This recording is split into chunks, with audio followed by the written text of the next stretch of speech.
আমি কোথায়? না হাঁটছি, না দৌড়াচ্ছি, তবুও হাঁপাচ্ছি।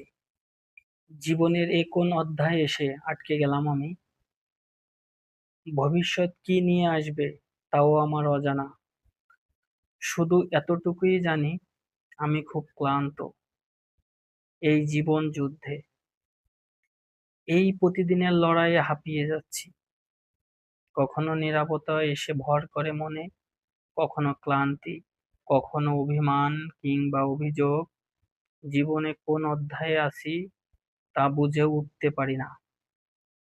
নিজেকে খুঁজে পাই না, যেন কোথায় হারিয়ে গেছি জীবনের কোনো এক ধাপে, কোনো এক ভুল সময়ে। হারাতে হারাতে অনেক কিছুই হারিয়ে ফেলেছি।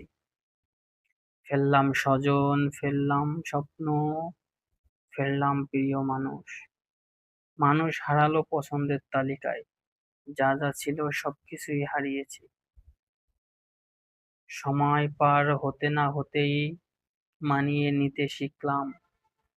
বাদ দিতে দিতে আজ নিজেকেই বাতিলের খাতায় যুক্ত করলাম। আমি খুব বাজেভাবে হেরে গেছি।